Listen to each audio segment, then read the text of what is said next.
Merci Nicole. Je propose après peut-être sur la table ronde, tu pourras intervenir après avec tout le monde pour échanger, parce que vous aurez peut-être des questions.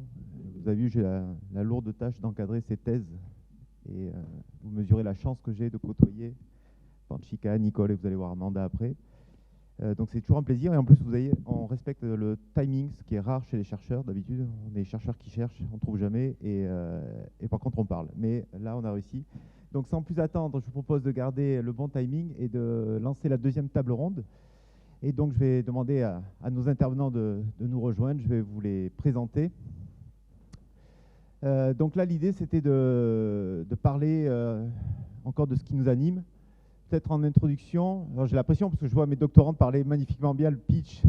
Bon, ils avaient préparé, je pense, ça a été bien bossé. Moi, je ne prépare pas forcément. Donc, pour introduire, je viens de voir, me rappeler les mots de Antonio Guterres, le secrétaire général de l'ONU, qui a dit que l'humanité a ouvert les portes de l'enfer. Et malheureusement, en tant que scientifique, on a aussi la chance de pouvoir côtoyer cette littérature qui nous annonce quand même un certain nombre de catastrophes. Alors, personne n'est capable de prédire le futur, même les scientifiques. Mais grosso modo, on peut se dire que si on continue comme ça, on va vers des difficultés pour l'espèce humaine et pour l'humanité de manière globale. À l'opposé, on pourrait dire on arrête de s'habiller, on écroule toutes les marques de... Alors, c'est un changement culturel. Hein. Imaginez la même présentation que je suis en train de faire non habillée. Enfin, n'imaginez pas. C'est un autre modèle. Et ben, parce qu'il faut imaginer que vous-même, vous avez fait le même effort, et donc on écroule toutes nos industries. Alors moi, le modèle Amish, venir en calèche et tout, ça va 5 minutes. Allumer une bougie au lieu du Wi-Fi, ça va être compliqué. Enfin, moi, on ne croit pas à ces deux modèles entre l'effondrement complet et ce modèle-là. Et donc, je crois qu'il y a un scénario à creuser, à construire ensemble. Moi, c'est ce que je passe comme message en permanence à mes ingénieurs. Il y a un plan B à imaginer, et si les ingénieurs, les designers, les architectes, les politiques, enfin, les gens qui font, les acteurs industriels font ce monde, on doit pouvoir s'en sortir. 1, sobriété, 2, low-tech, et si on ne peut pas faire du low-tech, de la circularité. Voilà, c'est simple, le plan, il est en 3 axes.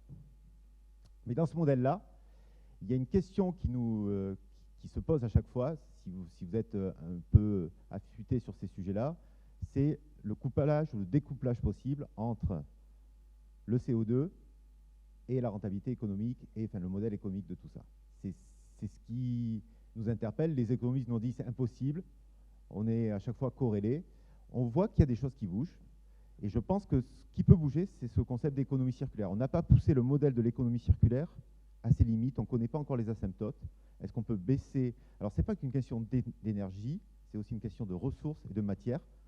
Je vous rappelle, hein, l'énergie, c'est le réchauffement climatique, là, tout le monde connaît, mais il y a un autre enjeu, c'est les ressources et les matières. Si on invente la fusion nucléaire qui fait de l'énergie gratos sans CO2, on va quand même pulvériser la planète en creusant, en mettant dans les bulldozers et tout ça. Donc ça veut dire qu'il y a un enjeu sur les matières. Donc la question qui se pose, est-ce qu'on peut découpler? Il y a des pays, le Costa Rica, ont réussi à augmenter leur PIB et pour autant décroître leurs émissions. Donc il y a des signes un peu faible pour l'instant. Et donc, l'idée de cette table ronde, c'est de savoir est-ce qu'on peut arriver à conjuguer ces deux aspects. Vaste question. Alors, je fais tout de suite le teaser. Les 4 n'ont pas la réponse absolue à cette question. Hein. C'est pour aussi les... mais chacun, à la fois dans vos entreprises et même à titre individuel, vous avez des vraies convictions, voir ce que vous essayez de faire et voir est-ce que, d'un côté, vous gagnez peut-être en CO2, vous perdez en économique, ou vous arrivez à faire l'équilibre magnifique. Donc ce que je propose peut-être, c'est un peu de galanterie dans ce monde, c'est de commencer par un homme, qui est le premier intervenant masculin de cette table ronde, et depuis le début. Donc Louis va nous dire un peu ce qu'il fait du côté de 4Class, donc qui est la marque trekking pour Decathlon, ça va à peu près? Pour l'instant, ça va changer en plus. Il peut nous dire un petit peu ce qu'ils font pour au moins compter ces aspects de CO2. Je fais juste un peu le teaser, et peut-être on va présenter quelques slides que je fais... Ouais, il y aura pas mal de slides. Bonjour à toutes et à tous. Ouais, j'ai tout ce qu'il faut. Merci. Déjà, je suis content d'être là, un peu intimidé d'être face à tant de monde. Du coup, je m'appelle Louis. J'ai 2 jobs chez Decathlon. Un job opérationnel, puisque je suis ingénieur produit sur les chaussures de Trek. Donc, si vous avez mal aux pieds avec des chaussures hautes, quand vous allez sur le GR20, ça peut être de ma responsabilité. Et je suis en charge des stratégies environnementales pour la marque Forclaz, qui s'occupe de tout ce qui est itinérance, notamment en montagne. On va parler de budget carbone. Ça peut paraître un petit peu froid, comme ça, un peu triste. Et ça pourrait se résumer à un vulgaire tableur Excel, mais ça peut être super sympa. Du coup, je vais vous raconter un peu l'histoire qui nous a permis de cheminer vers ce sujet de budget carbone. Alors, elle est hyper importante et j'y attache beaucoup d'importance. Il y a quoi, c'était en 2021, on a un petit collectif de 7 personnes, plutôt jeunes, plutôt issus des filières techniques, mais un peu dispatchés partout dans le monde, à avoir interpellé le top management de Decathlon sur le paradoxe qu'il y avait entre la croissance et les enjeux de développement durable. Et on a cette chance chez Decathlon de pouvoir être N-12 et de pouvoir interpeller le top management. Il y a une posture managériale qui est hyper open dans la boîte et c'est ce qui en fait en partie sa force. Et si vous regardez le petit screenshot là, de la visio, vous devez reconnaître quelqu'un au milieu. Donc il y avait Jean-Marc Jancovici qui a accepté de faire son pitch devant le board. Donc on a eu un rapport écrit, on a défendu à l'oral le propos. Et ça, en fait, ça a permis de déclencher une espèce de mouvement dans la boîte qui est de modéliser quels seraient les modèles d'affaires à mettre à l'échelle pour avoir une trajectoire qui soit compatible avec l'accord de Paris. Donc mai 2021. Et deuxième élément de contexte, j'ai passé beaucoup de temps sur le pourquoi, sur le sens, mais assez peu finalement sur cette histoire de budget carbone. Donc deuxième élément de contexte, c'est la timeline. Donc, suite à l'interpellation du top management dont je vous ai parlé, on a eu l'opportunité de pouvoir modéliser le sujet à l'échelle du périmètre du tracking. Le tracking, en gros, c'est un peu moins d'1 milliard d'euros de chiffre d'affaires, une équipe de 70 personnes. Voilà, ça reste un bon périmètre, quoi. Pas trop gros pour pas mettre la boîte en risque, mais suffisamment gros pour qu'on ait du poids et se faire entendre. Donc ça, on l'a modélisé sur début 2022. Mars 2022, changement de direction générale. Le projet dont je vais vous parler était à une phase embryonnaire un peu plus, quoi. Et Barbara Martin-Coppola, nouvelle DG, a plutôt adhéré à la démarche, au moins la démarche intellectuelle. Et du coup, ça a été scalé à l'échelle du groupe Decathlon. Et c'est ce qui a nourri le pilier 2 qui a été présenté rapidement par Nicole tout à l'heure. Et c'est en place dans la stratégie d'entreprise depuis le début de l'année 2023. Donc j'ai beaucoup parlé de concept, de contexte, d'action, etc. Ça, c'est hyper important, celle-ci. Elle est très conceptuelle, mais je pense qu'elle est fondamentale pour rappeler quelle place on a sur cette planète. 3 façons de voir comment interagissent les sphères environnementales, sociales et économiques. Sur le schéma qui ressemble à la tête de Mickey Mouse, là, vous avez une prédominance de la sphère économique et qui tourne autour des 2 autres. Et ça repose sur un principe d'économie néoclassique de Jean-Baptiste Say, qui donnait des cours dans les années 1700-1800 et qui disait la phrase suivante, ou le concept suivant: les ressources naturelles sont inépuisables, car sans cela, nous ne les obtiendrions pas gratuitement. Ne pouvant ni être multipliées ni additionnées, elles ne feront pas l'objet des sciences économiques. Si je le dis beaucoup plus simplement, c'est à partir de là que ça a commencé à partir en cacahuète, quoi. Schéma de droite, donc le schéma du développement durable. Quand j'ai pris le sujet développement durable chez Forclaz il y a 5 ans, c'est le schéma sur lequel j'ai découvert le sujet. Donc ça part du principe que les sphères sont aussi importantes les unes que les autres et qu'il peut y avoir une forme de substituabilité des capitaux entre le capital naturel et le capital économique. Ce qui est souvent utilisé, c'est le mobilier. Donc à partir d'une forêt, vous faites des meubles en bois. Ça marche dans un sens, mais ça ne marche pas vraiment dans l'autre sens. Et dans la littérature, ça fait plutôt écho à ce qu'on appelle la soutenabilité faible, qu'on oppose au schéma du milieu qui est la soutenabilité forte, où là, vous avez une prédominance de la sphère environnementale sur laquelle reposent nos sociétés pour se vêtir, pour se chauffer, pour boire, pour manger. Et cette même sphère sociétale fait vivre la sphère économique. Et je vous ai dit en intro que j'étais ingénieur produit sur la chaussure.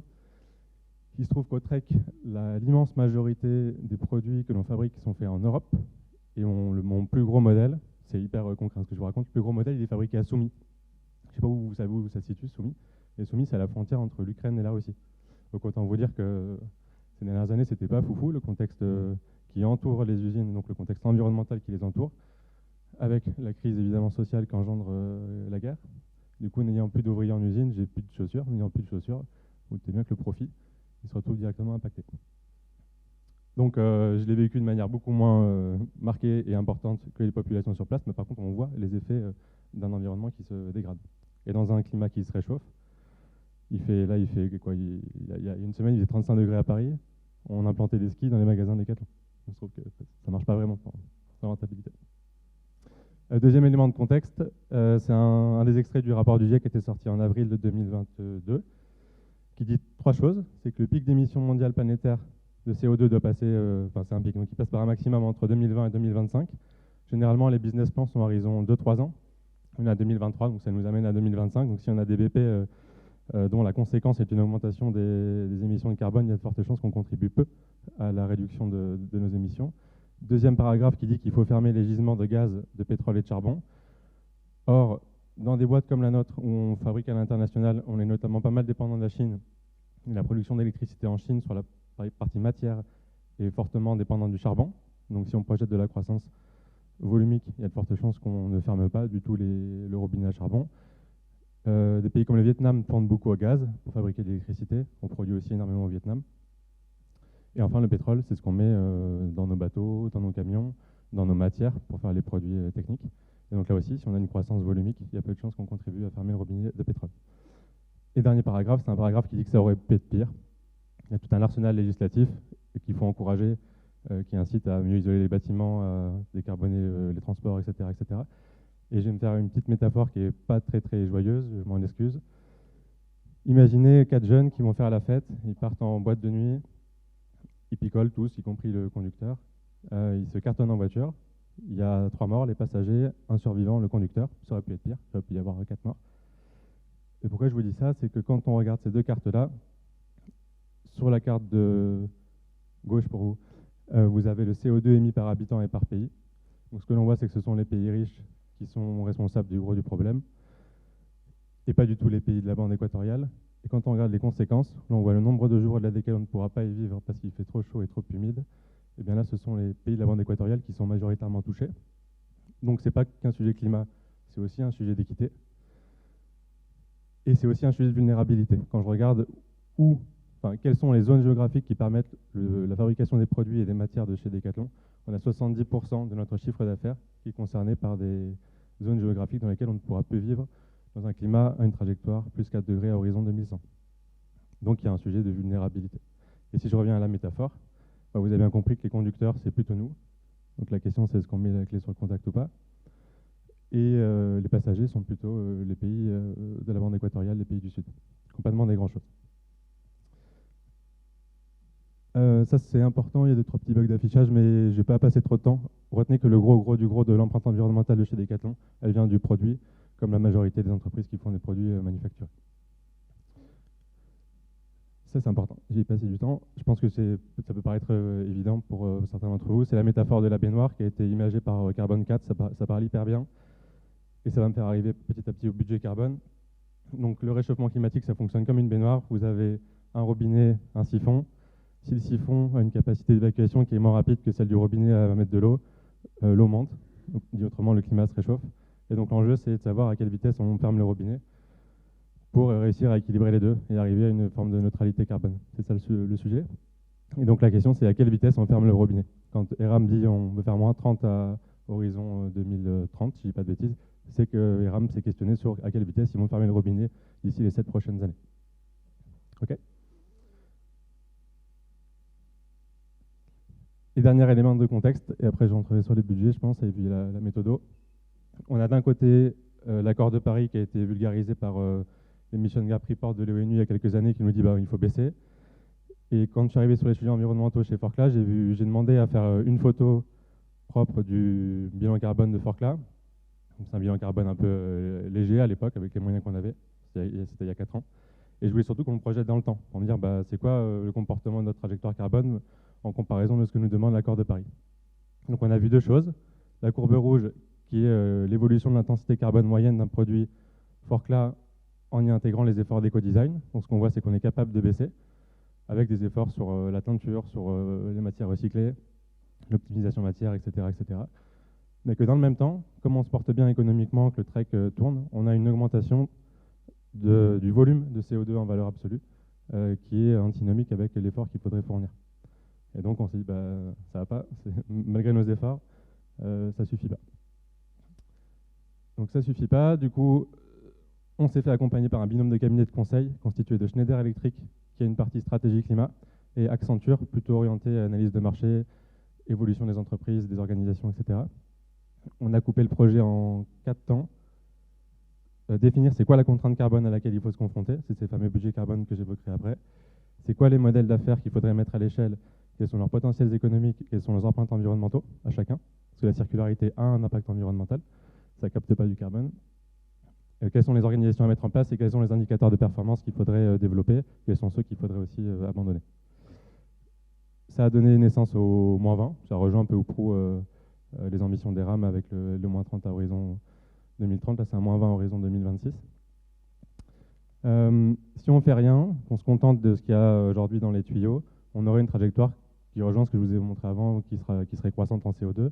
Et du coup, on a différents leviers. Le levier principal, parce qu'il y a encore de la marge de progression. On en a moins quand on est en avance sur le sujet de la marge de progression. Le potentiel restant, il est plus faible à exploiter. Mais en gros, il y a un gros job à faire sur la décarbonation. Décarbonation, ça passe par les gestes d'éco-design, ça passe par l'efficience énergétique chez nos fournisseurs, par le passage en énergie renouvelable, etc. Optimisation de l'offre, là c'est une évolution du mix produit, j'y reviendrai un petit peu après. Quand on monte en gamme, généralement, et c'est difficile pour une boîte comme Decathlon qui a bâti son succès sur l'accessibilité des premiers prix, mais c'est un truc qu'il faut creuser. Quand on a on va dire, des natures de produits équivalentes, sans trop de disparité d'épaisseur, etc., de fonctionnalité, on a un rapport qui est hyper intéressant en marge sur CO2, plus on monte en gamme. Et le deuxième intérêt de ça, c'est que si on monte un petit peu en gamme sur le produit neuf, ça peut laisser une place à la circularité de voir le jour. Alors que si on ne le fait pas, il peut y avoir une relation de compétition entre la location, la réparation, le neuf et l'occasion. Et enfin, la mise à l'échelle des modèles d'affaires circulaires qui, encore une fois, rajoutent du carbone. Ils ne sont pas là pour capter, simplement leur intensité carbone à chacun, économiquement je veux dire, est plus intéressante que le modèle linéaire. Donc ça c'est ce que je vous ai raconté. Gros taf sur la décarbonation, évolution du mix produit, mise à l'échelle des modèles circulaires. Et dernier point, c'est la partie influence positive. C'est un peu ce que je suis en train de faire aujourd'hui. Donc je pense que c'est à faire avec des marques qu'on appelle concurrentes, mais je pense qu'on parle d'un bien commun, donc pour moi il n'y a pas vraiment de concurrence sur ce sujet-là. C'est à faire aussi avec les partenaires politiques, parce qu'il n'y aura pas d'évolution s'il n'y a pas de mesures un peu coercitives qui viennent en place. Ça, c'est une vulgarisation du sujet du budget carbone et de la baignoire. Retenez pas les chiffres. Si on prend les marques montagne de Decathlon, vous avez la rando nature, la rando montagne, la rando neige, le trekking, l'alpi, etc. Et en fait, c'est un peu comme la carte des pays du monde que je vous ai montré en intro. Il y a des gros et il y a des plus petits. Et c'est surtout aux gros de faire l'effort. Et donc là, on a donc la rando nature, vous avez les grandes tentes familiales, les polaires, les fringues plutôt accessibles en prix, ça représente le gros de la baignoire. Donc ces entités-là, il faut vraiment les responsabiliser sur leurs émissions et la baisse, parce que si eux ne baissent pas, il ne faudra pas compter sur les plus petits pour pouvoir accompagner la baisse globale de l'entreprise. Le trekking est souvent cité en exemple au sein de Decathlon sur son engagement environnemental, sa compréhension des enjeux de manière assez globale, Mais pour autant, on a un CO2, je n'ai pas mis les chiffres précis pour des raisons de confidentialité, mais on a un CO2 qui monte en dépit de nos efforts. C'est ce qu'on a vu en intro. Et vous avez une marque, donc je les ai taquinés, j'ai remplacé la baignoire par un lavabo parce que le niveau d'eau ne justifiait pas de mettre une baignoire. Donc vous avez une marque comme Simon, donc Alpi, pareil, une marque très engagée sur les sujets environnementaux, et eux, ils payent de manière très directe les effets du réchauffement climatique. Aller en haute montagne dans un climat qui se réchauffe, ça peut être dramatique. Ils ont réussi à faire ce petit découplage, en l'anticipant déjà sur le mix produit notamment. Hop, on rentre un peu dans la partie Excel, pas très funky, mais en gros, il faut baisser le débit du robinet, ça on l'a bien compris, sauf que le profil du débit, il laisse croire que les émissions totales baissent. En fait, le débit baisse, mais les émissions globales planétaires, ou de Decathlon, vont continuer à monter, simplement elles vont monter moins vite. Elles se stabiliseront dès lors qu'on a équilibré le débit avec le siphon. Et donc tout ça, ça a donné naissance à des trajectoires carbone qu'on s'impose année après année. Et ça nécessite de piloter la performance environnementale avec la même exigence qu'on annule la performance économique. Et jusqu'à présent, ce n'était pas vraiment le cas, c'était plutôt secondaire. Clé de succès, moi je crois en une chose, c'est que s'il n'y a pas un leader convaincu en top management, c'est compliqué. On a eu la chance chez Forclaz de de disposer et de bâtir le projet from scratch avec des axes forts sur la durabilité et un leader qui était convaincu par le sujet. 2, on a transformé le métier de DAF, donc le directeur administratif et financier, ou CFO en anglais, il est devenu CVO, Chief Value Officer, et la valeur environnementale est intégrée dans son métier. Et ça, c'est clé, parce que quand vous mettez des indicateurs de performance, même s'ils sont environnementaux, à un financier, il va les animer avec beaucoup de rigueur. Il y a le sujet de la prime aussi. On a fait évoluer le système de prime chez Decathlon. Donc, ce n'est pas encore parfaitement linéaire sur l'amont et l'aval, ce qui parfois crée un peu des schismes. Mais nos process, donc plutôt la partie amont, là où se situe l'impact, ils sont primés sur la baisse de CO2 en valeur absolue. Les sports sont primés sur le développement du chiffre d'affaires éco-design. Et si on n'y est pas, on a moins de thunes à la fin du mois. Et c'est plutôt efficace. Là où ça bug encore un peu, c'est sur la partie distri. La distri est encore primée sur la première ligne, donc le chiffre d'affaires. Pas encore sur la partie environnementale, mais je pense que ça viendra. Et troisième point qui est clé, je sais que suivant la taille des entreprises, c'est pas toujours évident, parce que c'est pas. On va d'abord faire réussir son périmètre avant de devoir s'outiller sur des mesures et des contraintes environnementales, mais il faut avoir un outil de mesure pour à la fois faire du reporting présent et piloter le futur. Et ben voilà, c'est à peu près tout ce que j'avais à vous raconter. Merci beaucoup. Merci Louis. Ce que je propose, c'est que la partie questions, on la fasse tous ensemble après sur le. Donc ça vous oblige à marquer vos questions. Comme ça, vous êtes logés à la même enseigne que mes étudiants. Je leur dis prenez une feuille et notez, ce qui leur fait un peu bizarre parce qu'ils n'ont plus l'habitude de ça. Donc voilà, gardez vos questions pour Louis pour qu'ensuite on puisse avoir un débat. Et bah, moi je retiens qu'il faut maintenant des plombiers pour ça. Non, mais je trouvais intéressant le côté courbe scientifique pour comprendre. Et peut-être, ça répond un peu à la question de Outercraft, peut-être des métaphores hyper utiles pour engager les équipes. Donc en termes d'engagement d'équipe, est-ce que chez Petit Bateau, on arrive à trouver cet équilibre entre la rentabilité financière de ce que vous voulez faire et ce que vous... Voilà, hop, j'ai vu Petit Bateau. Et les actions que vous avez déjà lancées pour réduire vos CO2. Donc témoignage d'Alice qui va nous dire ce qu'elle fait de beau chez Petit Bateau. Ou pas. Bonjour à tous. Alors, j'ai l'impression que les animations passent pas, alors je vais essayer avec le PC. Je me fais comme Louis, je me mets debout parce que moi j'ai un petit peu besoin de bouger. Donc si vous avez besoin de bouger, je ne m'offusquerai pas si vous vous levez et vous vous rasseyez. Donc moi je suis leader RSE chez Petit Bateau, basé dans notre usine à Troyes. Donc on a fait aussi quelques kilomètres pour venir jusqu'ici, mais je suis ravie, et quand Valentina et Jérémy m'ont proposé de venir pour parler ici devant autant de personnes, j'étais super fière, mon ego a été valorisé, top. Quand ils m'ont annoncé le thème, bon, j'ai demandé un petit temps de réflexion. Je ne sais pas, quand vous lisez comment conjuguer bénéfices économiques, environnemental et social, si vous pensez tout de suite à quelque chose de positif. Moi, j'ai commencé par me dire ouais, ça ne va pas être facile. Et puis finalement, y a plein de choses à raconter sur ce thème-là, et je vais vous faire part un petit peu de notre vision chez Petit Bateau et un peu de la réalité des choses. Alors attends, je vais essayer comme ça. Non, l'animation, ça passe pas. C'est pas grave. Alors, mes images, elles défileront tout en même temps. C'est pas grave. La RSE, c'est quoi? La RSE, c'est un peu un changement de direction, un changement de paradigme où, comme l'a dit Louis, il faut passer d'un modèle de croissance volumique vers un modèle du juste nécessaire. Et ça, c'est pas facile. Quand on rentre dans la RSE, on va se poser plein de questions sur quelle direction on va prendre, et on peut facilement se disperser. On va aller travailler sur plein de thématiques. Alors c'est génial. Moi je suis très curieuse, donc du coup j'essaye de voir tout, sauf que les journées elles font que 24 heures. Et les journées de travail elles font pas 24 heures, heureusement. Et donc du coup on peut pas aller partout, en tout cas on peut vite se disperser. La RSE ça a un coût. On est d'accord, généralement quand on parle de RSE on parle sans de coût. Ça a un coût parce que quand on passe sur des matières éco-responsables, nous, on a des matières qui sont certifiées GOTS, CLRS, RWS. On se prend plus 10, plus 30%. Et puis, quand on veut être certifié jusqu'au produit fini, nos usines sont certifiées aussi, et on se prend aussi des coûts parce que la certification, ça se paye. Voilà. Et c'est normal parce qu'il y a tout un travail, il y a des auditeurs. On parlait tout à l'heure de traçabilité avec Panchica. Bah oui, effectivement, pour remonter toute la chaîne, il y a des choses et il y a des auditeurs à payer. Ça a un coût aussi quand on veut décarboner et on doit investir dans des nouveaux équipements. Bah voilà, il faut de l'investissement. Ça a un coût, on en a parlé aussi lors de la première table ronde au niveau réglementaire. Quand on parle de REP, la responsabilité élargie des producteurs, c'est le principe de pollueur-payeur. Et donc, du coup, on paye des éco-contributions, qu'on soit bon ou qu'on soit pas bon, hein, qu'on soit investi ou pas investi, on paye.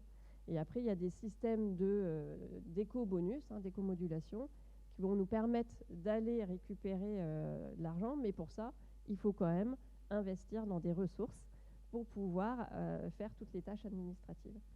Voilà. Des coûts, je peux vous en citer tout plein, en fait. Et comme je vous l'ai dit, on va se poser énormément de questions sur la RSE. Donc finalement, c'est quoi? Il faut trouver... Alors en principe, j'ai ma super pyramide de curcubitacées qui arrive en premier, c'est de trouver l'équilibre. L'équilibre entre quoi? Entre les enjeux planétaires et puis la rentabilité et la finance. Voilà. Mais à un moment donné, si on n'agit pas, alors on a parlé beaucoup de carbone, mais le carbone, décarboner, c'est pas suffisant. Il faut aussi qu'on travaille sur la biodiversité, parce qu'on oublie et on n'a pas forcément connaissance de l'ensemble des services écosystémiques rendus par la biodiversité de manière gratuite. Et si on devait le faire et si on devait payer pour y accéder, ça nous coûterait bien plus cher. Je prends l'exemple. Chez Petit Bateau, 90% de nos matières sont faites à partir de coton, une fibre naturelle qui n'est présente que par la pollinisation. Si on n'a plus de pollinisation, on n'a plus de coton. Il va falloir qu'on pollinise par nous-mêmes. Ça se fait déjà dans certains villages asiatiques. Et donc, du coup, il y a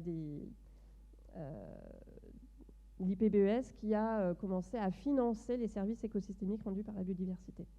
Donc ça, c'est hyper important.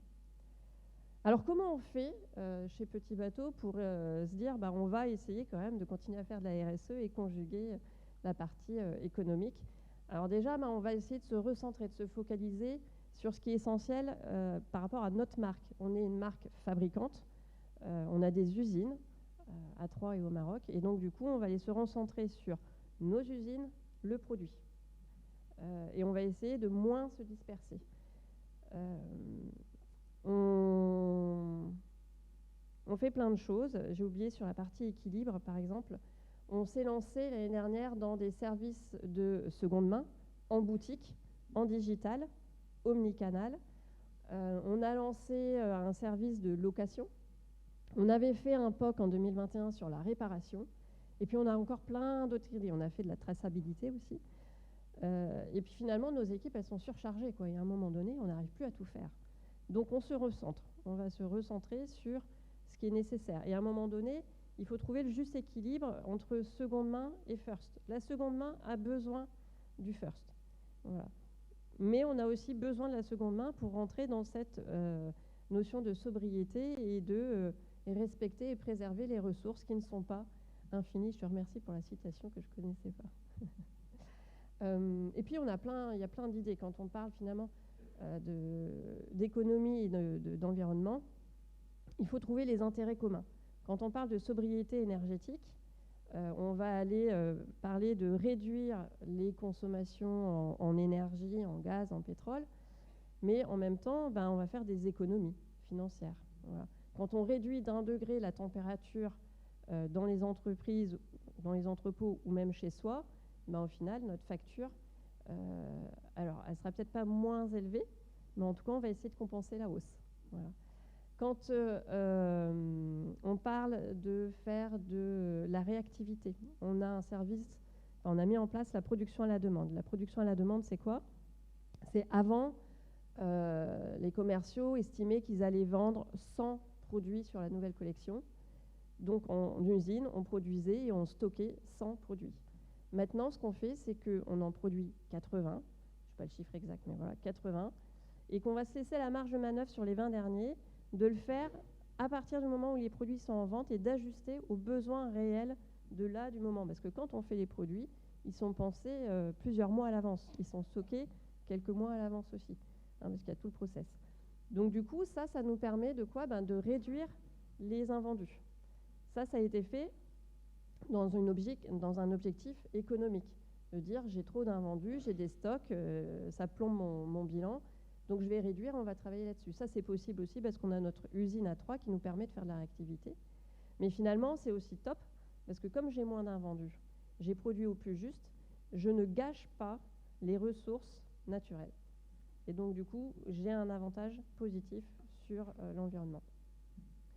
Quand on fait de la 3D, avant le Covid, on s'était déjà lancé sur les prototypes, la modélisation 3D. Donc, on a fait monter en compétence nos stylistes modélistes. Ça a un coût, mais c'est nécessaire. Et l'objectif, c'était quoi? C'était de gagner en réactivité dans nos temps de développement. Et c'était finalement aussi, ça nous a permis de réduire les quantités d'échantillons commerciaux qu'on fait. Les prototypes, c'est assez anecdotique, mais vraiment les échantillons commerciaux qui représentent une certaine quantité, un certain volume, et qui sont faits sur des petites séries. Donc du coup, là aussi, c'est des temps de réglage des chaînes de production pour faire une 50aine de pièces par modèle, par exemple. Donc ça a un coût. Le fait de passer en 3D, on permet d'économiser tout ça. Voilà. Donc voilà, des exemples, on peut en citer tout plein. Donc il faut se recentrer, identifier les points d'intérêt communs entre enjeux économiques et enjeux environnementaux et sociétaux. Parce que faire monter en compétence les équipes, les intégrer dans les démarches RSE, c'est les motiver, c'est les rendre responsables. Et on sait très bien tous qu'une personne motivée va être beaucoup plus efficace qu'une personne qui vient à reculons. Donc, parier sur aussi le social et sur les équipes, c'est hyper clé. Et puis la dernière image, finalement, c'est pour dire que le collectif, et on est là aujourd'hui avec la chère Bali pour parler du collectif, il est super clé parce que tout seul, on peut faire des choses. On peut certainement arriver à un résultat, mais on va mettre plus de temps et puis on va mettre plus d'argent. Alors que si on s'unit, on va mutualiser les énergies, on va mutualiser les idées et on va être plus efficace. Et le collectif, il est vraiment clé par rapport à cette notion d'enjeu et de travailler ensemble. Et on voit qu'il y a plein de super bonnes idées à partager ensemble. Voilà. Donc pour conclure, la RSE, alors elle vient, de chez moi, elle vient des tripes. Hein. Je suis tombée dans la marmite il y a 15-20 ans et plus j'écarte les œillères, plus ça me paraît essentiel. Encore plus quand on est responsable de mes enfants, par exemple. Hein, voilà. On est inquiet pour dans quelles conditions ils vont vivre plus tard. Et donc, du coup, j'ai perdu mon fil. Du coup. La RSE, c'est par conviction, mais aujourd'hui, c'est de toute façon nécessaire pour la survie des marques. Si on ne fait pas de RSE, je pense que la marque, et le marché est en tension, on le voit bien, et pourtant il y a des marques qui sont engagées dans celles auxquelles on doit dire au revoir ou qui sont vraiment en limite. Donc la RSE, c'est nécessaire pour survivre, pour que la marque puisse survivre. Et c'est pour ça que chez Comme Petit Bateau, même si il y a des difficultés et même si c'est difficile de trouver des profits dans tout ce qu'on fait au niveau de la RSE, on continue et on va continuer à agir pour pouvoir répondre aux enjeux économiques, environnementaux et sociétaux. Merci Alice.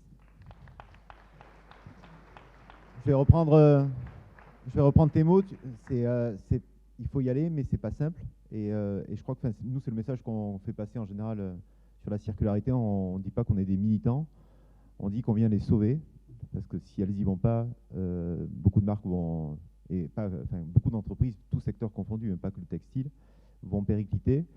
Et il ne suffit pas de dire, tiens, il suffit que j'ouvre un truc en seconde main, un machin de location, un atelier de réparation avec le réparateur du coin. En plus, on a vu que tout le monde voulait réparer. Là. Qui vote Rassemblement National? Personne n'a levé la main. Donc vous avez tous voulu réparer. Puis après, alors je vous invite on fait des ateliers de réparation avec mes ingénieurs, parce qu'on aime former des ingénieurs pas trop cons maintenant. Comme ça, ils réparent les objets, ils comprennent les choix, ils voient les saloperies du passé qu'ont fait les ingénieurs passés. Donc voilà, si vous voulez tester vos capacités à réparer, on va vous mettre des écrans de TV où on s'électrocute à moitié, tout ça. Bon, bref, je finis. Donc ce que je veux dire, c'est que se lancer dans la circularité, c'est pas un claquement de doigts, c'est pas juste ah ben tiens, ouais, l'année prochaine, voilà le plan pour l'année prochaine, on se met en circularité. Le témoignage que vous dites, c'est que finalement, ça prend plusieurs années et on teste, on essaye. Des fois, on se loupe un petit peu d'un point de vue économique, mais on apprend des choses. Et donc, c'est pour ça que je permets peut-être d'enchaîner avec Anne-Laure chez Patagonia, qui va zoomer plutôt sur une initiative qu'elle a lancée auprès de Patagonia. Alors, je ne sais pas si vous connaissez cette marque, c'est une petite start-up récente, fondée par un patron emblématique et surtout mon fournisseur de combinaisons de surf. Je fais de la pub pour mon fournisseur, même si je ne suis pas sponsorisé, mais vous allez voir, presque, puisque j'ai presque gratuitement une combi à vie. Donc elle va nous expliquer tout ça. Anne-Laure, la parole est à toi. Merci beaucoup. Bonjour à tous, merci pour l'invitation. On va essayer de répondre ensemble à cette complexe problématique qui est de comment conjuguer bénéfices économiques, environnement et sociaux. Et donc, comme Jérémy vous l'a mentionné, aujourd'hui, je vais vous parler de la réparation, en quoi un service de réparation est créateur et vecteur de création de valeur économique, création également de valeurs environnementales et sociales. Juste quelques mots pour effectivement peut-être ceux qui ne sont pas familiers avec l'entreprise. Donc ici, c'est le fondateur, Yvon Chouinard. C'est un avide grimpeur, un avide surfeur. Et là, on le voit, qui crée ses propres pitons. Des pitons, c'est juste de l'outillage, de réparation, du matériel d'escalade pour grimper. Et en fait, il s'est mis à produire ses propres pitons, puisqu'il ne voulait pas laisser un dommage sur la nature, sur la roche sur laquelle il grimpait. Donc il a commencé à créer ses propres pitons et il est devenu un homme d'affaires malgré lui. Il n'a pas voulu vraiment le vouloir et il s'est retrouvé in business, comme on dit.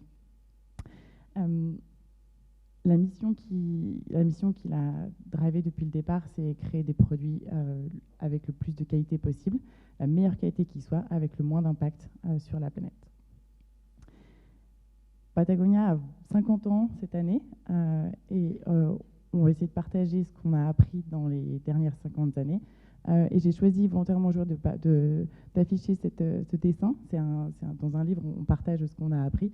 Et en fait, j'ai choisi d'en parler simplement aujourd'hui, simplement parce que l'illustration de cette couverture symbolise la réparation. C'est ce pourquoi je suis venue ici aujourd'hui.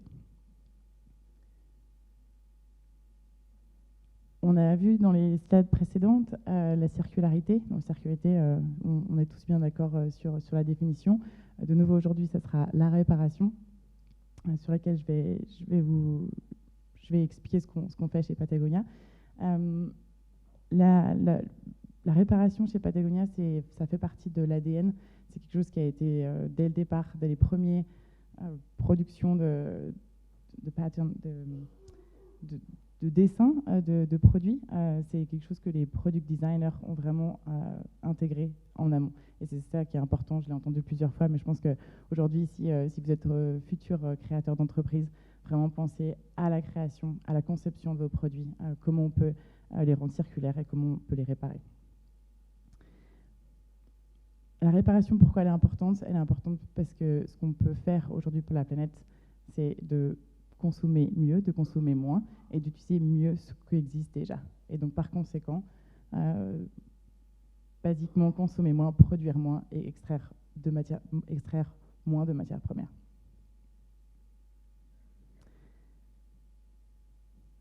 La réparation, je vais vous parler par la suite de nos principes et de nos initiatives chez Patagonia. On a un principe qui est assez simple. Si on souhaite rendre la réparation aussi simple que celui d'acheter. C'est complexe, la réparation, elle est bien plus complexe que ce qu'on peut le croire, et donc on essaie juste de rendre ça plus facile. Aussi, en 2018, Yvon Chouinard, il a changé de mission statement d'un jour à l'autre, et il s'est réveillé et nous a dit « We are in business to save our home planet ». On est au business, on a une entreprise pour sauver la planète. Et il nous a dit, vous êtes assez intelligents, vous allez bien comprendre ce que ça veut dire. Donc on a tous réfléchi à comment on pouvait appliquer au jour le jour dans notre mission, comment on allait mettre ça en place. D'un point de vue réparation, moi je me suis dit, ok, la réparation, comment on peut la faire encore mieux? Comment on peut généraliser la réparation? Comment on peut l'augmenter? Et donc, par conséquent, on s'est dit, nous allons augmenter nos ambitions de réparation et pour cela, on va essayer de le faire au plus près de nos consommateurs, au plus près de nos clients, et donc avec une approche plutôt locale. Dans le même temps, les ambitions ont grandi. Donc aujourd'hui, on souhaite multiplier par 4 le nombre de réparations d'ici 3 ans. Donc c'est un vrai défi, c'est des vrais enjeux. Et pour ça, il nous faut des systèmes. Pour ça, il nous faut un vrai plan. Et c'est pourquoi on a développé cette application. C'est un projet qui a duré quelques mois. Et aujourd'hui, on est assez content du projet qu'on a mis en place. Donc c'est un outil dont Jérémy a fait preuve en tant qu'utilisateur. Donc vous pouvez aller enregistrer votre demande de réparation.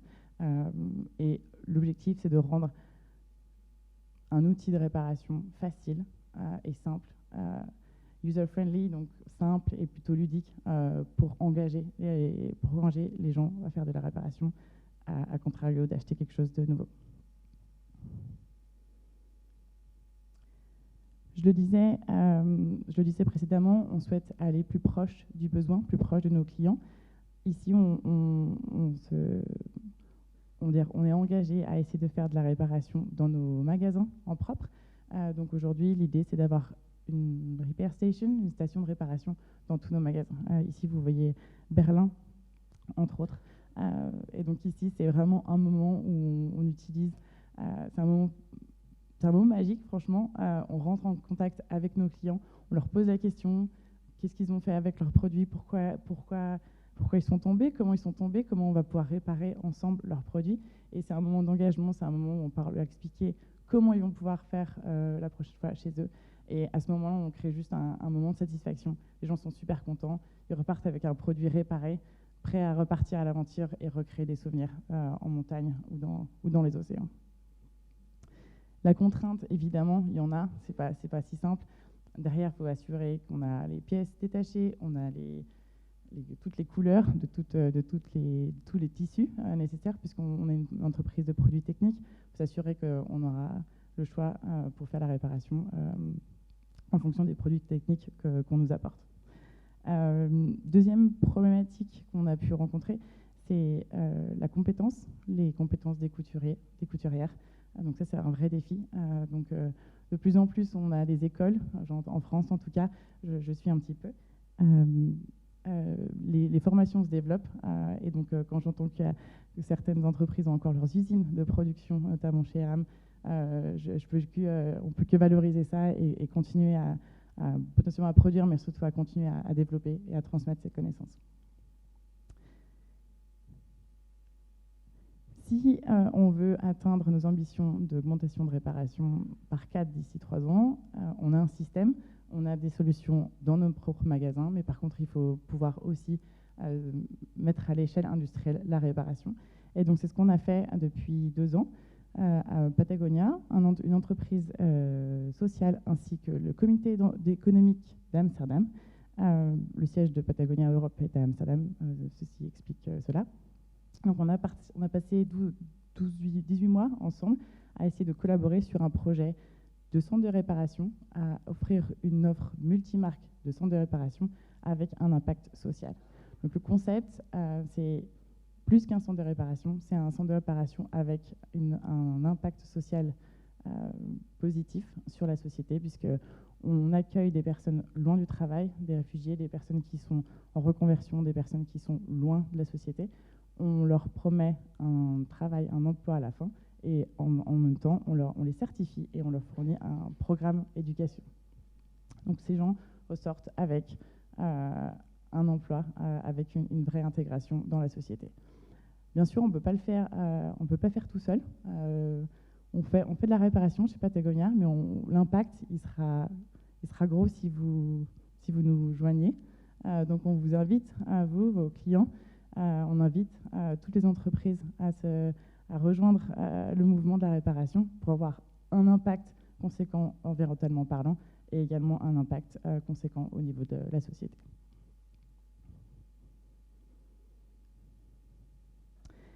Et enfin, je voulais juste parler d'une initiative qui est très, très récente. Cet été, on a fait campagne chez Patagonia pour la réparation. On en a parlé, sur les réseaux. On a pris 2 mois et demi. Ça n'a pas été facile à mettre en place. Vous imaginez bien que pour coordonner une campagne, il faut s'assurer qu'au marketing, on est prêt, en logistique, on est prêt, aux opérations, on est prêt, que dans tous les centres de réparation, on est prêt. Pour être toute transparente, on n'avait aucune idée du nombre de réparations qu'on allait pouvoir créer grâce à cette campagne. Mon point de vue personnel était, à partir du moment où on en parle, on va avoir des demandes de réparation, mais personne n'était capable vraiment de le savoir. C'était une première globale. Et donc, je suis ravie de pouvoir dire qu'à partir du moment où on parle de la réparation, l'effet est là, l'effet est positif. On a eu un nombre de réparations cet été qui était impressionnant. Donc ça donne foi en l'avenir, ça donne foi à partir du moment où on en parle, les gens sont dans la démarche de changer leur comportement et leur sentiment par rapport à leurs produits. Et donc en fait, on n'a eu que des bons retours et de manière générale, quand on offre un service de réparation et que de A à Z, l'expérience est au top, on fait des gens contents, on a des retours qui sont magnifiques, et vraiment des commentaires, des emails, des posts sur LinkedIn et j'en passe. On a vraiment créé un moment de joie chez le client et aller voir en vrai, c'est vraiment chouette. Donc mon point ici, c'est simplement quand on en parle, on peut faire de la réparation, les gens sont prêts à changer leur comportement.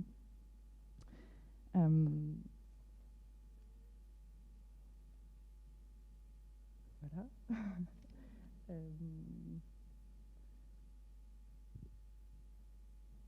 Oui, je dirais juste que en quelques semaines, on a juste parlé de la réparation. Et je me dis que si on en parle de plus en plus et qu'on rend ça naturel, aujourd'hui la réparation, l'objectif c'est de rendre juste la réparation aussi naturelle qu'elle était dans le passé. Et je pense qu'on est dans une période où c'est assez facile, les gens sont assez prêts à changer leur comportement. Et donc si les marques, tout ensemble, on offre des solutions de réparation, c'est comme ça qu'on peut pouvoir avoir un vrai impact tous ensemble. Donc prenez votre veste, allez la réparer et allez créer vos souvenirs dans l'eau ou dans les montagnes. Merci. Merci Anne-Laure. Donc pareil, gardez vos questions. Il y en a une que vous êtes tous notés, c'est combien ça coûte, j'imagine. Et donc, comme j'ai été client, je peux vous dire, ça m'a coûté 0 €. Donc en fait, je ne suis pas un client VIP, je pense pas. Non, merci. Non, désolé Jérémy, je suis désolé. Donc c'est offert à tous les clients. Et vous avez même perdu la facture, parce que moi, c'est une combinaison que j'avais depuis 15 ans. J'ai perdu la facture, enfin je ne sais même plus où elle est. Et peu importe, vous envoyez votre combinaison, vous dites j'ai des entrées d'eau ici, là, là, là et là. Après, vous pouvez faire comment en disant je ne comprends pas, il y a 15 ans, j'étais taillé en V, la combi était taillée en V, et là, elle est partie dans un autre sens, je ne comprends pas pourquoi. Donc ça, il ne peut rien pour vous, à part vous dire... alors, j'avais compensé les entrées d'eau par des réserves graisseuses. Donc maintenant, je n'avais plus besoin. Ne rigolez pas, c'est pas drôle. Mais voilà, ça coûte 0. Donc, préparez la question d'après. Mais voilà, ça coûte 0. Et donc, je sais que ça interpelle après. On se pose la question de tout ça. Oui, j'entends que ça peut être surprenant. Je pense qu'aujourd'hui, j'ai deux éléments de réponse peut-être. Aujourd'hui, je pense qu'on a vraiment l'opportunité de changer les mœurs, changer les modes de pensée par rapport à nos propres produits. Donc, je pense qu'on a juste besoin d'en parler un peu plus et la réparation va devenir un geste naturel comme il était avant. Là, quand on se casse un bras, on ne se pose pas la question, on le répare. Ça va juste arriver. Et après, pour le coût, je comprends. Après, je pense que Aujourd'hui, c'est un service qui est gratuit. On peut se poser la question si demain, on va le facturer ou pas. Peut-être que ça arrivera, mais aujourd'hui, je pense qu'il y a des bénéfices qui sont là en offrant un service de réparation. De nouveau, il faut qu'il soit... Je ne dis pas que le nôtre est impeccable, mais je dis juste que l'expérience client doit être vraiment bonne de A à Z. À partir du moment où vous demandez un service de réparation jusqu'à la réception de votre produit bien réparé. Et à ce moment-là, il y a toute une expérience client à fournir. Et si c'est ça, on a juste une chance de rentrer unique en contact avec votre client. C'est la seule fois où votre client il revient vers vous en vous demandant simplement quelque chose. Donc je pense qu'il y a un moment à maximiser, à valoriser. C'est le seul moment où vous pouvez rentrer en contact avec votre client. De nouveau, si l'expérience est chouette, vous allez pouvoir offrir une satisfaction qui est immesurable. Les gens sont contents, ils reçoivent leur produit, il est réparé. Ils sont vraiment, on crée un happy customer, vraiment c'est ça. Et si on l'amplifie et si on pense qu'on veut faire plus de réparations, on va faire plus de clients contents. Et aujourd'hui, à l'heure des réseaux sociaux, si une personne est contente, elle en parle. Donc le social amplifications, je pense que c'est le troisième bénéfice que je pourrais mentionner, d'offrir un service de réparation gratuit, c'est ces trois. Unique chance de connecter avec votre client. 2, de créer un client content. Et 3, de pouvoir word of mouth. Et je vais dire, Anne-Laure ne travaille pas en France. Donc, quand on en parle, le word of mouth, quand on est content, et ben forcément vous allez en parler à votre cousin, à votre frère, et du coup l'amplification se répand naturellement. Donc, je pense que c'est les trois vecteurs pour encourager le service de réparation dans une entreprise de textile. Merci Anne-Laure, on reviendra après sur les questions. Et je propose d'enchaîner avec Constance de Asphalt, qui va nous témoigner également, qui se sont fait connaître par quelques initiatives, et notamment celle de produire à la demande. Et donc, si on peut avoir un petit brief pareil d'initiative de ce que vous faites chez Asphalt. Et puis ensuite, on pourra passer à la partie échange avec tout le monde. Ça marche. Bonjour à toutes et à tous. Pardon. Alors, pour ceux qui ne connaissent pas Asphalt, on est une marque qui a été créée en 2016. Initialement, on vendait uniquement des vêtements pour hommes, 100% en précommande. Et la marque a été créée sur le constat que pour avoir des produits de grande qualité dans un schéma assez classique, il faut payer un prix très très élevé. Donc, à la base, le modèle, c'était plutôt comment est-ce qu'on coupe les coûts qui ne sont pas relatifs à la qualité du produit pour rendre la qualité beaucoup plus accessible. Donc la base d'Asphalt, c'était ça. Ensuite, le modèle a un peu évolué. On a pris conscience aussi des bénéfices autres que pouvait avoir notre modèle.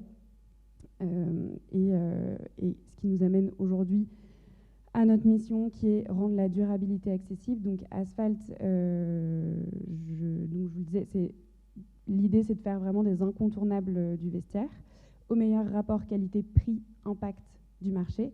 Et notre meilleur outil pour ça, c'est la précommande. Donc chaque produit que vous achetez sur notre site internet n'existe pas encore et on ne le produira qu'une fois que vous l'aurez acheté.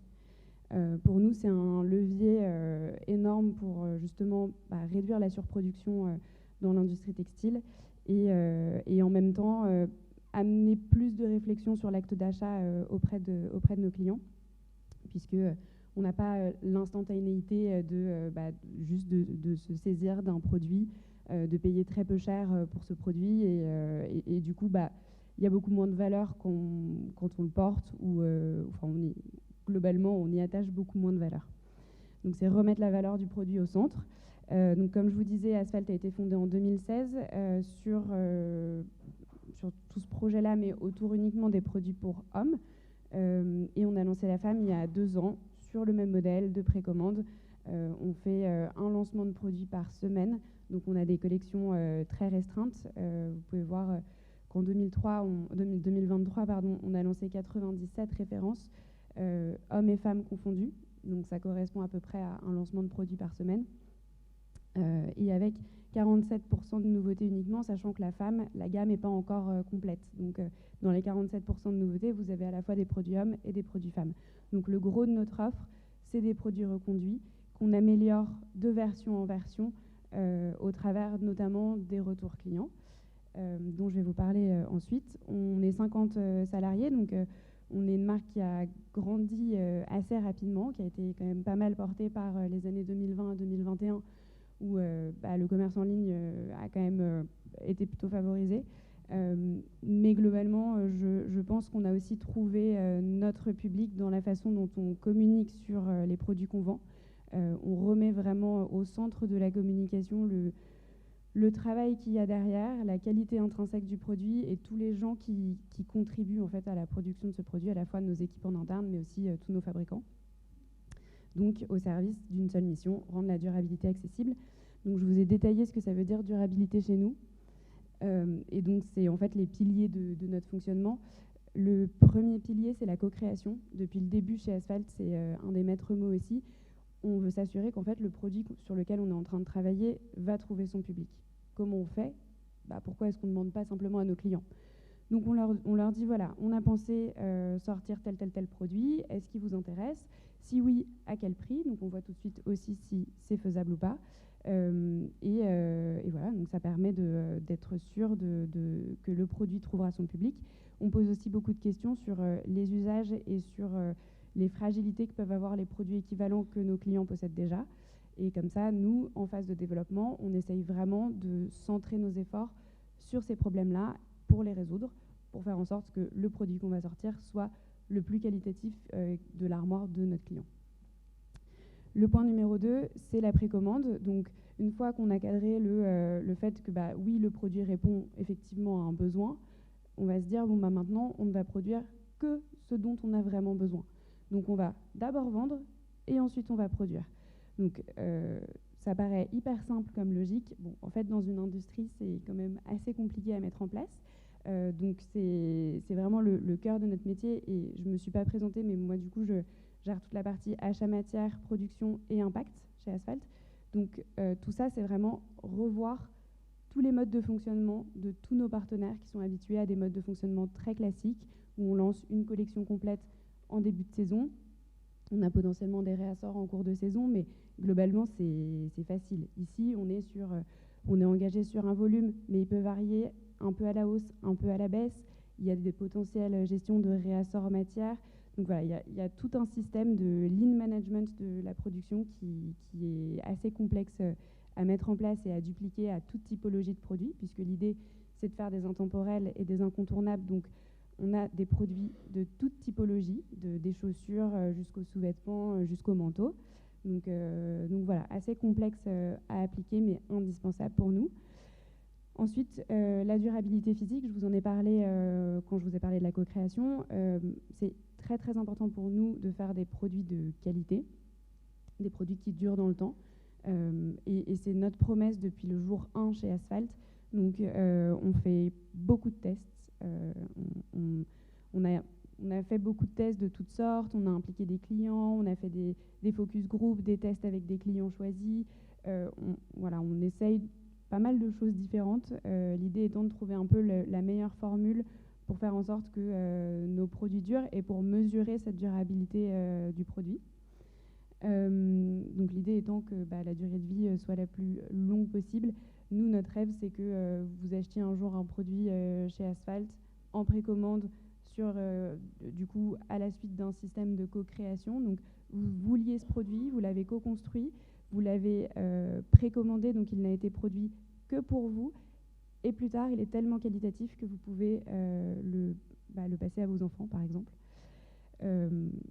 Ensuite, un des gros aspects aussi, c'est la traçabilité. Au départ, Asphalt, c'était vraiment le rapport qualité-prix. Et très rapidement, s'est imposé aussi la dimension d'impact.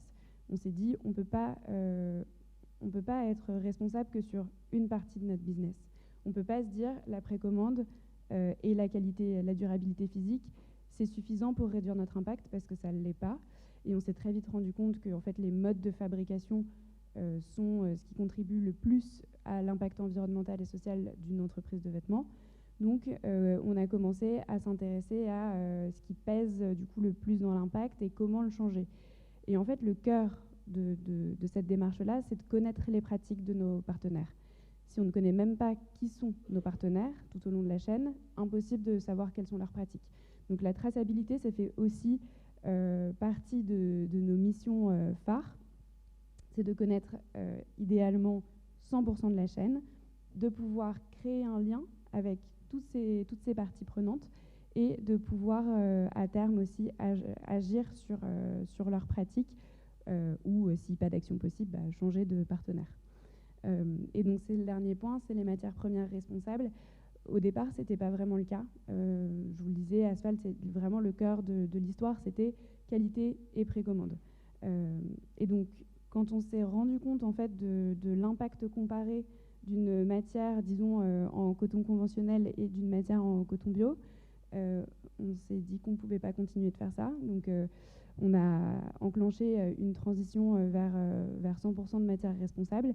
Et on y est presque. En tout cas, sur le coton, on est sur 100% de coton issu de l'agriculture biologique sur nos produits.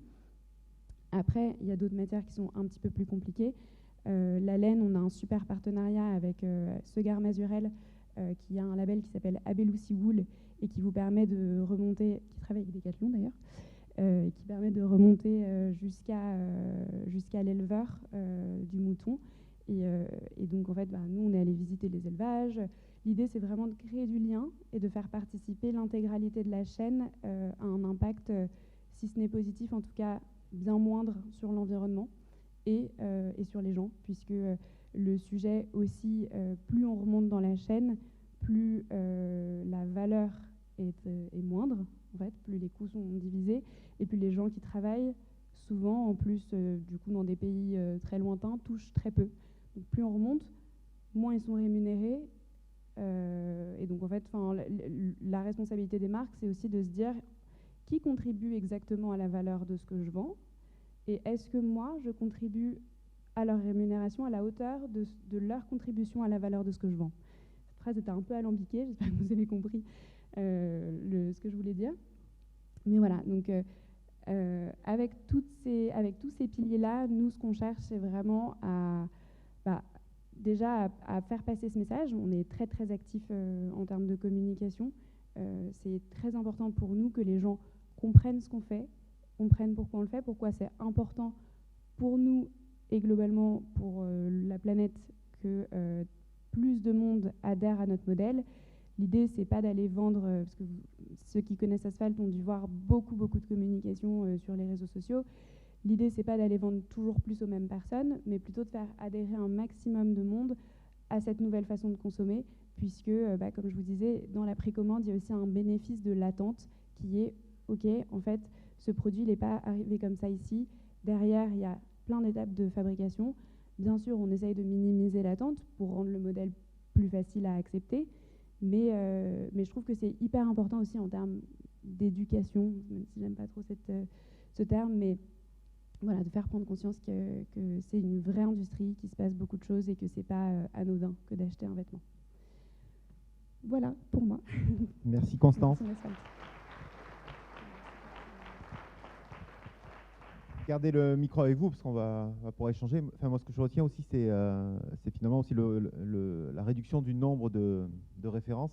Et je pense que vous allez dans le bon sens parce que vous êtes tous allés dans un restaurant il y a 10 ans. Vous ouvriez la première carte, il y avait les 12 entrées possibles, salade, machin, le truc. Puis vous tourniez la page, il y avait les 12 autres pizzas. Puis ensuite, il y avait tous les poulets. Ensuite, les viandes rouges. Et puis vous tournez la carte, il y avait les poissons. Puis à la fin, il y avait les plats spéciaux, cassoulet, tartiflette, raclette. Et là, quand vous allez dans un resto comme ça, vous dites, c'est pas possible d'avoir autant de choix, et donc il n'y a rien qui est naturel, il n'y a rien qui est préparé, machin, et tout ça, ça vient de... Enfin, voilà. Et donc maintenant, j'imaginais que vous allez tous dans les restos où il y a le plat végétarien, le plat carnivore et omnivore, et vous avez 3 choix quand même, mais et je pense que c'est peut-être dans ce sens qu'il faut travailler. Moi, ce que je propose, c'est prendre des questions. Moi, j'en avais quand même une peut-être pour chacun d'entre vous. Vous avez essayé de me témoigner de belles initiatives que vous lancez. La question que j'avais, c'est quoi les enjeux pour vous, là, les freins, les bloquants? Est-ce que c'est convaincre en interne, convaincre en externe, faire adhérer tout le monde? C'est passer à l'échelle de tout ça? Est-ce que vous êtes vus dans vos entreprises à titre individuel comme des leaders, comme des lanceurs d'alerte, comme des personnes quasiment un peu déconnectées de la réalité? Vous claquez de l'argent de l'entreprise pour faire... Enfin, je sais pas, j'en sais rien. Moi, je vous dis ça, j'ai des débats. On est en train de réfléchir à notre projet SIA 2030. Moi, je dis il faut qu'on forme des ingénieurs de la transition et on arrête les ingénieurs qui mettent des capteurs sur les frigos. Je leur mets une tarte dans la gueule, quoi. C'est fini, quoi. Donc, mais je passe pour un barjot. Hein. Mais non, la techno, c'est important parce qu'on met ça sur les diagnostics des cancers, hein, super. Mais après, ça finit dans les frigos, quoi. Donc, voilà. C'est quoi, finalement, vous, maintenant, là, après ces beaux témoignages, c'est quoi vos problèmes que vous avez à résoudre rapidement, hein, peut-être, vous n'êtes pas obligé de tous parler, mais s'il y en a qui, à l'ordre 1, je ne sais pas si ça fait écho à des questions que vous aviez, et ensuite on prendra bien sûr, on a jusqu'à 12h30 encore pour discuter de ça. Qui veut se lancer Vous pouvez me dire, elle est nulle ta question, et on passe à des questions du public. Alors, moi j'ai la chance chez Petit Bateau de travailler avec des gens depuis la direction jusqu'à l'ensemble des salariés, où globalement c'est des gens hyper motivés, moteurs, qui ont envie de faire. Je vois deux freins. Le premier frein, c'est la charge de travail, comme je disais tout à l'heure.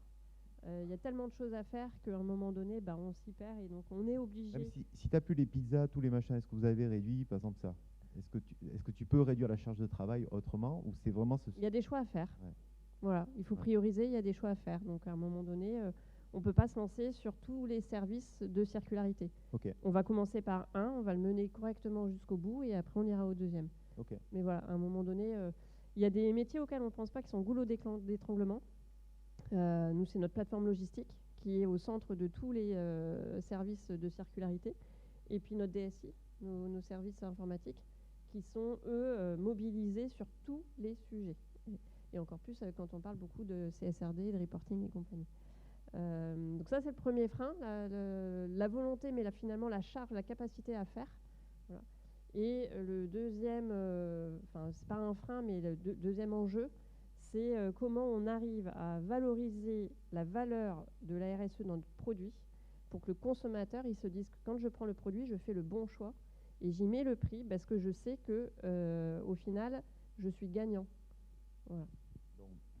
Donc, réduction du greenwashing, plus de traçabilité, qu'on repère vraiment les marques qui le font et qui ne font pas des annonces. Ok.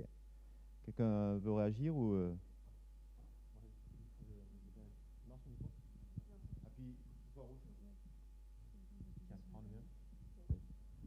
C'est bon? Ouais.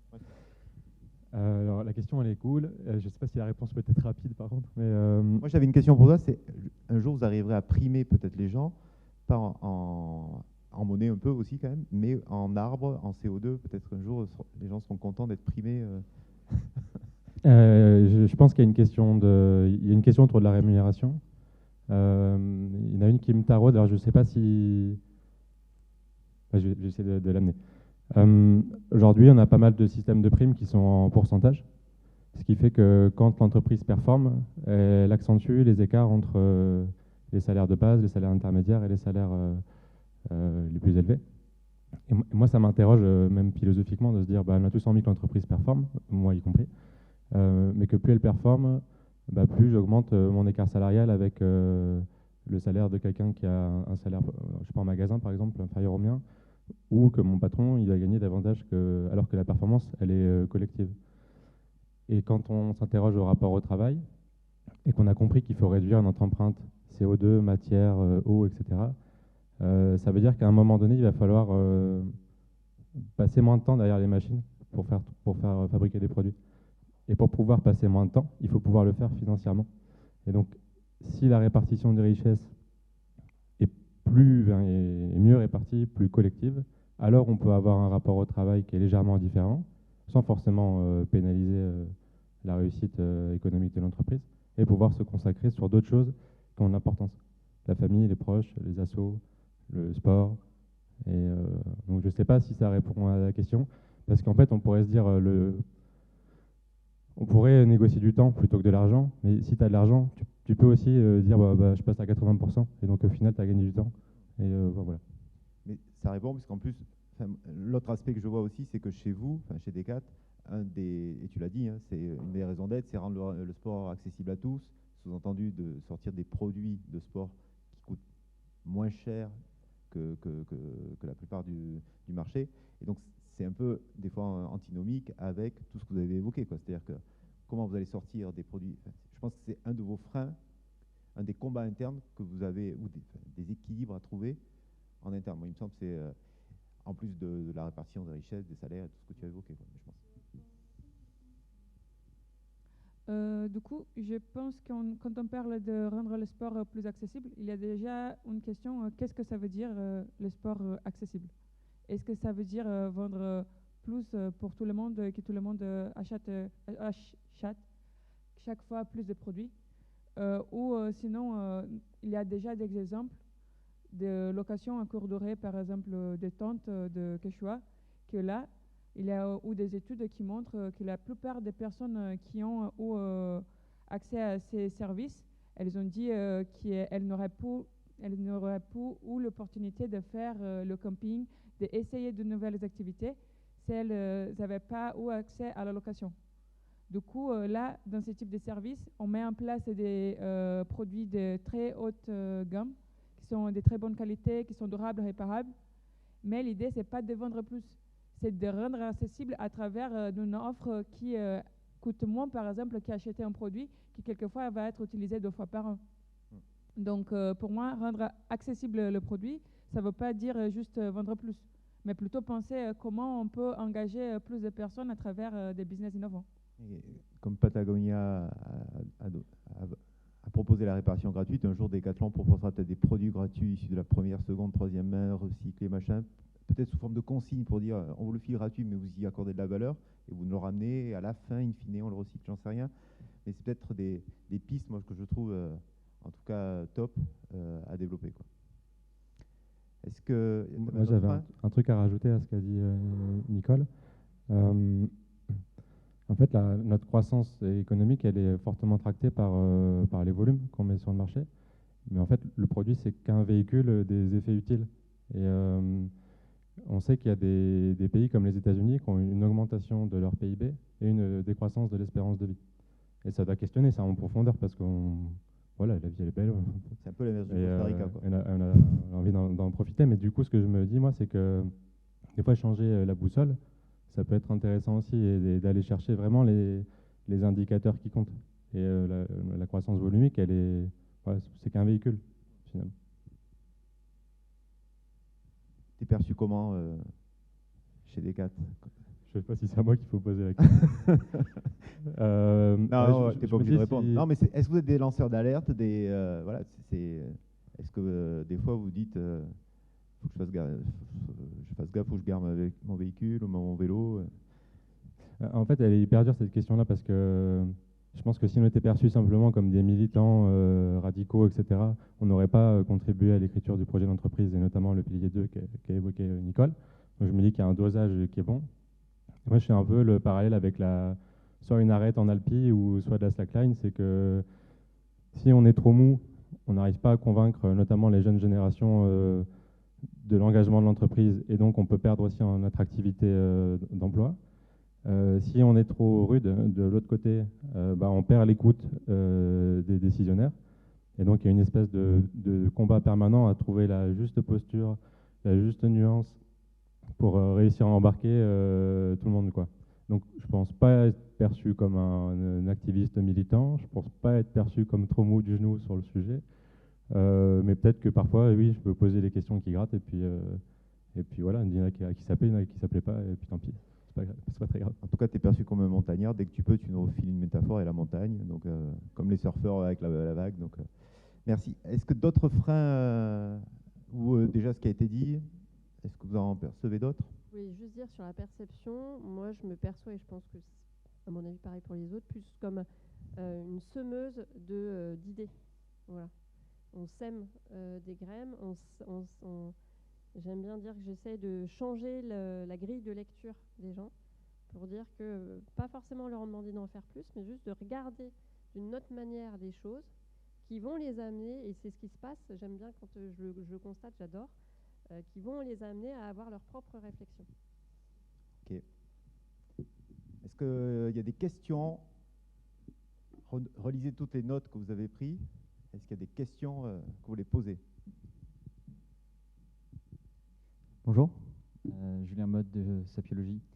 J'ai une petite question pour, excusez-moi, pour Louis et pour Constance, vous qui êtes sur le produit.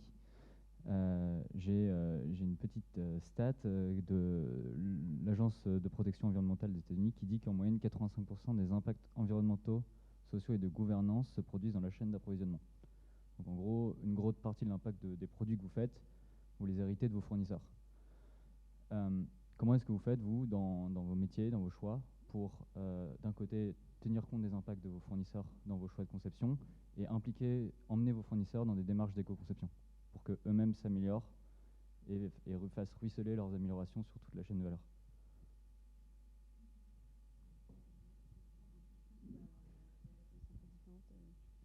Je pense que nos réponses vont être assez différentes au vu des tailles des deux structures, puisque c'est extrêmement dépendant de ça. Nous, on a fait le choix chez Asphalt en 2019 de rapatrier. On avait un peu essaimé des productions. On cherchait un peu les bonnes localisations pour nos productions, parce que l'idée, c'était d'aller chercher la meilleure qualité. Donc, on voulait beaucoup de technicité sur la fabrication, des matières de qualité. Donc, en fait, on était allé chercher un peu partout. Sauf qu'on est une petite structure, donc très difficile d'aller contrôler des choses qui sont à l'autre bout de la planète et très difficile d'avoir un poids sur de très grosses structures. Donc on s'est dit, comment on fait du coup pour avoir une meilleure maîtrise en fait, on a décidé de tout relocaliser en Europe, en Union européenne. Je précise Union européenne parce qu'il y a un cadre législatif en Union européenne qui nous protège, nous en tant que marque, sur les pratiques de nos partenaires. Donc on s'est dit, OK, on n'a pas des gros moyens financiers à allouer au contrôle des pratiques, donc on va s'appuyer sur le législateur et sur les contrôleurs qu'il peut y avoir dans les différents pays dans lesquels on travaille. Donc c'est pour ça qu'aujourd'hui, pour ça et pour une question de proximité géographique, parce que quand on travaille en précommande, il faut pouvoir être approvisionné assez rapidement et on ne voulait pas faire de l'avion, donc voilà. Mais c'est pour ces raisons-là qu'on est en Union européenne. Et ensuite, on construit des partenariats assez forts avec toutes les personnes avec lesquelles on travaille. L'idée, c'est de jamais faire des productions en one-shot dans une usine, mais plutôt de leur donner des perspectives de croissance du partenariat. Et en fait, c'est ça qui pèse dans, après, les demandes qu'on peut avoir qui peuvent être parfois un peu lourdes pour elles. Mais on a un bon exemple on a commencé à travailler avec une usine de t-shirts en 2020 et c'était la première fois qu'on faisait un t-shirt et bon, on avait des exigences qui franchement, je pense, les saoulaient un peu. Et le lancement du t-shirt s'est super bien passé. En un jour, on en a vendu 10 000. Donc en fait, les directs, ils se sont dit, OK, il y a un potentiel économique avec eux. On va déjà peut-être être un peu plus ouvert à leurs demandes. Et en fait, on leur a placé d'autres typologies de produits qu'ils peuvent faire, donc beaucoup de volume. Et moi, donc, à chaque fois que je les ai au téléphone, je réinsiste sur par exemple, leur approvisionnement en énergie, etc. Et il y a quelques mois de ça, du coup, ils m'ont dit qu'ils avaient équipé toute leur surface de toit en panneaux solaires, justement parce que j'avais évoqué ce sujet-là peut-être un an avant. Enfin, en gros, c'est des petites graines qu'on sème. On n'a pas le poids aujourd'hui pour contraindre à la taille de notre structure, mais par contre, on peut montrer qu'on a le vent en poupe, qu'on grandit, et qu'en fait, on veut construire des partenariats à long terme, mais qu'une des conditions sine qua non pour ce partenariat à long terme, c'est aussi de faire des efforts du point de vue environnemental et social, et surtout du point de vue de la transparence. Merci. Et de mon côté, du coup, j'ai juste commencé par un petit point d'orga de la boîte. Parce que du coup, mon degré de profondeur du sujet sera peut-être moins maîtrisant que quelqu'un qui bosse dans une autre partie de la boîte que moi. Donc, on a Decathlon, c'est en gros 3 boîtes. La distri, les sports qui sont au milieu, donc comme Forclaz, Quechua, Artengo, Nabeji, Tribord que vous avez dans le coin.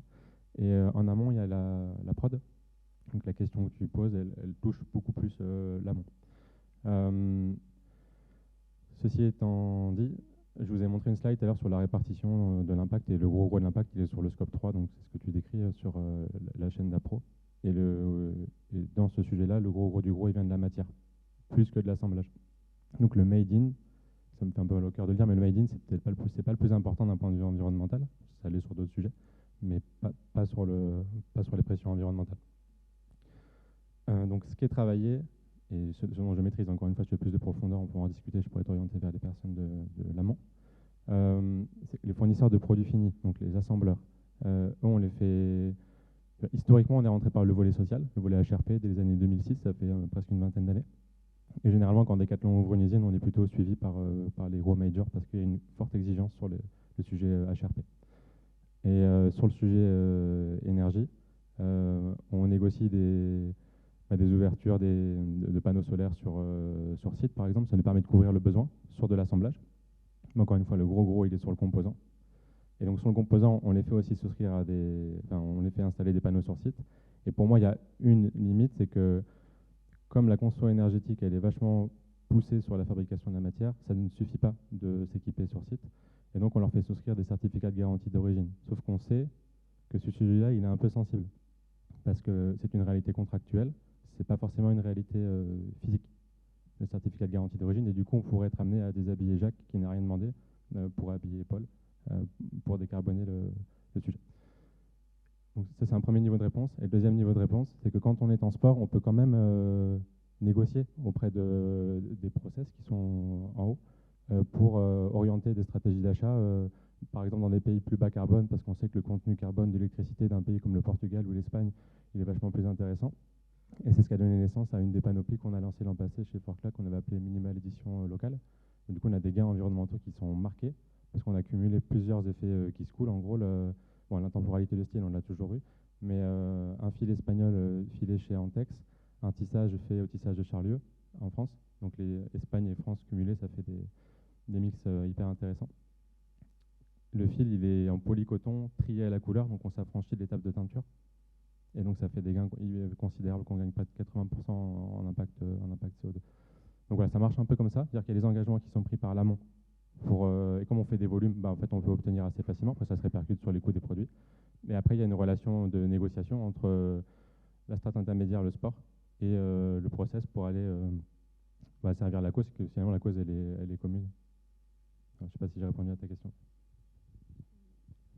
J'ajoute juste un 30 secondes chacun, comme ça qui est hyper intéressant, enfin hyper important, c'est et après je ne sais pas dans quelle mesure c'est possible quand on a des gammes de produits très très larges, mais de connaître très bien son produit et de connaître à quels endroits exactement tu as de l'impact pour aller chercher en fait la bonne balance d'effort et d'impact.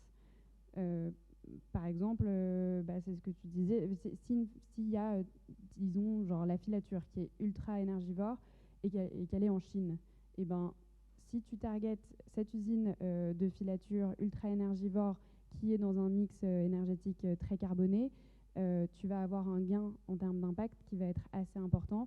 Là où ça peut représenter autant d'efforts d'aller voir ton confectionneur qui se trouve au Portugal avec un mix énergétique beaucoup plus favorable et sur des étapes beaucoup moins énergivores, alors que l'impact du coup de la transition sera bien moindre. Donc avoir une approche un peu scientifique de ça, je trouve que c'est hyper important pour être très pragmatique et efficace. J'ai un chiffre, 130. C'est le nombre de fournisseurs que j'ai sensibilisés à l'éco-conception. Sur combien?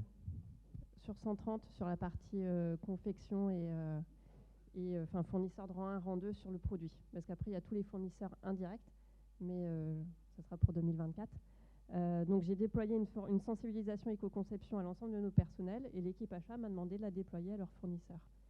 Que ce soit en France, à Madagascar, en Inde, en fait. Et c'était vraiment super parce qu'il y a eu des beaux échanges et quand je mettais le collectif, j'inclus les fournisseurs dedans. On les intègre dans notre réflexion et en fait on a aussi à apprendre d'eux et tous les 3 mois on fait un comité d'infos et il y a toujours un temps d'échange par un externe et on a déjà 2 fournisseurs, celui de Nociré qui est à Madagascar et notre fournisseur de coton bio qui est en Turquie, qui ont pendant 1 heure présenté leur démarche depuis notre CODIR jusqu'à nos salariés. Donc on les intègre et on prend aussi de ce qu'ils font. Merci, je suis désolé, je propose qu'on remercie nos intervenants. Et par contre, priorité à madame, vous avez 1h45 pour poser la question à table, à midi. C'est des manches debout, donc vous pouvez manger avec qui vous voulez. Vous mélangez comme vous voulez. Revenez en forme après une pause repas, caféine.